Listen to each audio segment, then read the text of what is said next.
Nova Manhã. Entrevista. Muito bem, às 7h06, a gente fala sobre as chuvas, ouvinte, que voltaram a castigar o Rio Grande do Sul, que em maio do ano passado já enfrentou todo aquele horror das enchentes que devastaram parte do estado. Segundo o boletim da Defesa Civil Gaúcha, divulgado ontem, as chuvas recentes deixaram 5 mortos. Mais de 7.000 pessoas estão desalojadas, sendo que essas chuvas todas afetaram quase 150 cidades do estado.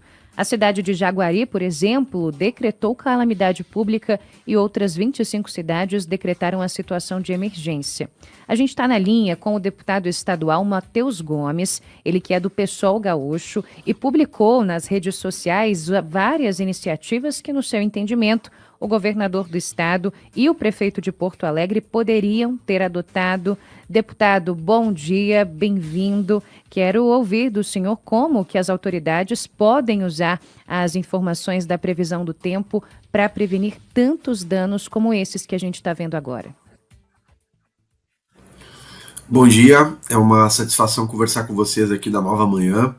A gente já viveu uma sequência de tragédias no Rio Grande do Sul, a maior em 2024, no entanto, no ano de 2023 já tínhamos vivenciado cheias históricas que infelizmente levaram pessoas a óbito, destruíram cidades inteiras, prejudicaram a infraestrutura, a economia, e o que a gente observa é que há pouco acúmulo de experiência por parte do poder público nesse período. Então, desde os elementos de prevenção e comunicação com a população, que estão sendo pouco utilizados, nós temos alertas da Defesa Civil, mas isso por si só não constitui um plano de contingência, ou seja, quando começa a alagar uma determinada região, a população ainda não sabe o que tem que fazer, para onde deve ir, como pode salvar os seus pertences, não há ainda uma organização no sentido da prevenção nesse aspecto, e infelizmente as obras que são necessárias para fortalecer o sistema de proteção contra as cheias, onde ele já existe, porque se mostrou ineficiente nas enchentes de 2023 e 2024, ou construir um sistema onde ele nunca existiu, que é o caso de inúmeras cidades que ficaram debaixo d'água no ano passado, essas obras ainda estão todas atrasadas. Houve um problema muito grande porque existiu uma liberação de recursos a nível federal e no acordo que foi construído com o Estado, né, o Estado e os municípios ficaram os responsáveis de executar as obras. E até o momento, as principais não saíram do papel. O governador Eduardo Leite, por exemplo, não enviou ainda os projetos para que as obras comecem a ser realizadas na região metropolitana. A gente teve comportas do sistema de proteção contra as cheias em Porto Alegre, que ficam no Muro da Mauá, que é um muro que faz a contenção do Lago Guaíba, né, que ainda não foram recolocadas no lugar, né, ou seja, algo simples em tese, né, que são as comportas ali que fazem o fechamento entre as ruas e o muro. Hoje Porto Alegre está vivendo uma situação que para a população é extremamente desmoralizante, além de preocupar, que é o fato de no lugar dessas comportas a gente ter sacos de areia, fazendo a proteção entre o lago e as ruas, as casas das pessoas. Então a gente nota que as medidas para recompor o sistema de proteção contra as cheias e dar tranquilidade à população estão muito lentas. É algo que nesse momento aí coloca em risco a vida de muitas pessoas e também o seu patrimônio, né, suas residências, seus comércios, que infelizmente no ano passado já foram duramente atingidos e agora nesse ano a gente está vendo que seguem correndo risco com uma chuva que foi quantitativamente muito inferior à que a gente vivenciou no ano passado. Sem dúvidas, muito preocupante as imagens que a gente recebe e vê aí do Rio Grande do Sul, as declarações das famílias deixando de novo as casas, enfim, as mortes sendo confirmadas, é tudo muito angustiante e parece mesmo, deputado, um filme repetido. O senhor citou alguns pontos, mas na sua avaliação, quais obras são as mais urgentes nesse momento? No caso de Porto Alegre, é necessário ter uma recomposição do nosso sistema de proteção contra as cheias. Ele é bastante robusto, porque a cidade tem uma orla aí de mais de 70 quilômetros. Né? Então, na Zona Sul, né, onde não existe ainda o sistema de proteção contra as cheias, ele precisa passar a existir. Isso aí já é uma intenção muito antiga do poder público a nível municipal e estadual, que nunca foi tirada do papel. Então, nesse ponto, o essencial é ele começar a ser construído, né? Então, ter lá os diques de contenção, fazer as elevações necessárias no território para que a água não extravase para dentro dos bairros e fortalecer os sistemas de drenagem. Na área central e na zona norte de Porto Alegre, nós precisamos ter condição de que os erros que foram cometidos no ano passado não se repitam. Então, fortalecimento das casas de bomba, né, que é o sistema que faz a drenagem da água e devolve ela para o leito do lago, né, que é um curso d'água. Né, o Guaíba ele não é um lago tradicional, né, ele fica entre o Delta do Jacuí, o Rio Gravataí, ou seja, ele é um curso d'água. Então, devolvendo a água para o lago, que é o papel das casas de bomba, ela não volta para as cidades pelos bueiros, que foi um dos principais problemas do ano passado e que segue ainda. Nós estamos com um sistema de micro e macro drenagem em Porto Alegre que está muito frágil. Então precisa ter a reforma das casas de bomba para que elas possam funcionar e a recomposição também do sistema de diques e de comportas, né, que fazem a proteção aí dos territórios da cidade de Porto Alegre que estão perto ou abaixo da cota de inundação do Lago Guaíba e do Rio Gravataí.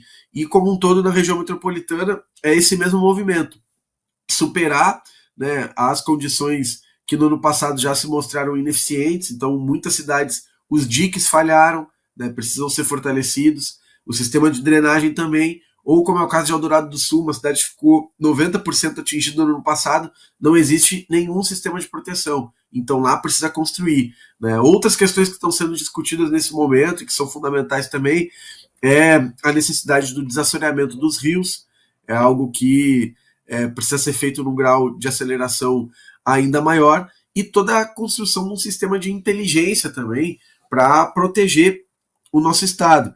Né? Nós não temos ainda, por mais que já tenham sido adquiridos alguns radares meteorológicos, agora, nessa chuva, falhou o nosso sistema de previsão meteorológica. Né? A população não foi alertada com antecedência da violência que viria, né, dos céus com a água em alta intensidade. Né? Então, há uma semana atrás, na quarta-feira da semana passada, as pessoas acordaram já com a água e invadiram suas casas e seus comércios. Sim. Né? E não teve uma previsibilidade. Então, precisa investir na tecnologia, precisa investir mais, né, em pesquisa aqui no estado do Rio Grande do Sul, porque a tendência que a ciência aponta é que nas próximas décadas a gente vai continuar vivendo um alto grau de concentração de precipitações. Isso já é um dado que está colocado há muito tempo por conta das mudanças climáticas. Então nós precisamos sim ter essa combinação entre ciência e tecnologia. O estado do Rio Grande do Sul investe muito pouco nessa área e não consegue acumular para se preparar a transição que deve ser feita do ponto de vista da infraestrutura, da ciência, da tecnologia, da economia como um todo. Isso a gente só vai conseguir avançar com investimento nessa área. Por isso eu tenho insistido que o nosso estado ele deve reconhecer a emergência climática como um fenômeno permanente, não é algo sazonal, não é algo que a gente vai enfrentar de vez em quando, é uma condição que veio para ficar. E eu tenho um projeto de lei que trabalha justamente nesse sentido, reconhecer o caráter permanente da emergência climática no estado do Rio Grande do Sul, a partir daí criar um plano de resposta à emergência climática com participação social, que é um tema muito importante. A população está sendo atingida e precisa ser agente da construção das alternativas à emergência climática e também com transparência.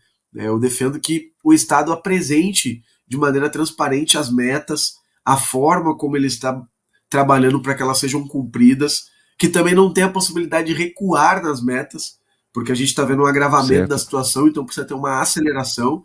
E nesse projeto também a gente defende que seja elevada a nível de lei as metas para que o Estado neutralize a emissão dos gases de efeito estufa.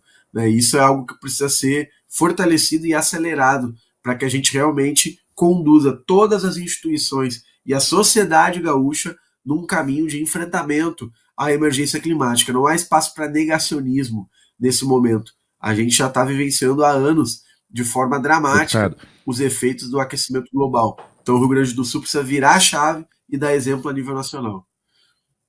Deputado, para a gente finalizar, 7h16, as verbas públicas estão chegando por aí no Rio Grande do Sul? Existem verbas federais, por exemplo, que estão sendo recebidas, né, pelo governo Eduardo Leite, justamente para a prevenção dessas novas tragédias, não é isso? Exatamente, o Rio Grande do Sul vive uma excepcionalidade fiscal hoje no Brasil, porque o Estado teve o perdão da dívida, que era um grande problema. Então, por 3 anos, a dívida do Estado do Rio Grande do Sul foi perdoada e a capacidade de investimento do Estado aumentou. O PIB do Rio Grande do Sul no ano passado aumentou, mesmo com as enchentes, por conta do repasse de recursos que existiu. Né? A capacidade de investimento do Rio Grande do Sul, hoje, mais de 70% dela é oriunda dos recursos que vieram por parte do governo federal. E eu acho que o governo federal está fazendo nada mais do que a sua obrigação, porque no Pacto Federativo Brasileiro é o ente que tem mais poder e está socorrendo nesse momento a população gaúcha. O problema é que o Estado do Rio Grande do Sul vinha de anos de destruição da sua capacidade de ação através do poder público. Na área ambiental, por exemplo, a Metroplan, que fazia o planejamento urbano, a FEPAM, que cuida dos licenciamentos, da proteção ambiental, a Fundação Zoobotânica, que fazia pesquisa sobre a questão climática, a proteção dos nossos biomas. Essas 3 fundações que eu citei, que nesse momento poderiam liderar os projetos, fazer um movimento para que o Estado fosse rápido no caminho da reconstrução, elas foram praticamente destruídas pelo governador Eduardo Leite. Né? Então, teve um choque neoliberal aqui no Rio Grande do Sul que fragilizou o Estado, né? E a gente hoje, mesmo com recurso, não consegue aplicar esse dinheiro. É um problema que a gente está tendo, né, de maneira muito drástica aqui. Isso atinge o Estado, mas também os municípios. Né? E a gente precisa reverter logo isso, porque o que nós estamos vendo agora, na última semana, mostra que o tema das chuvas e de outros eventos climáticos vão continuar atingindo o Estado. Então, esse recurso que veio a nível nacional precisa ser bem utilizado e também executado de maneira ágil.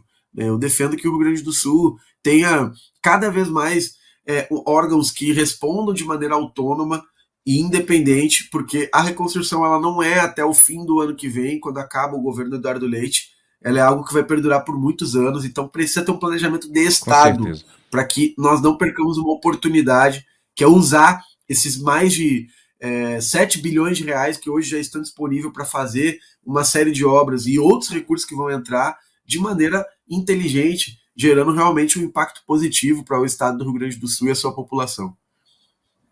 Muito bem. Deputado estadual Matheus Gomes, do PSOL do Rio Grande do Sul, gentilmente falando com toda a nossa rede Nova Brasil sobre a situação no estado, pouco mais de um ano depois da tragédia das enchentes que devastaram parte do estado do Rio Grande do Sul no ano passado e que agora as chuvas voltam para valer. A gente segue acompanhando toda essa situação.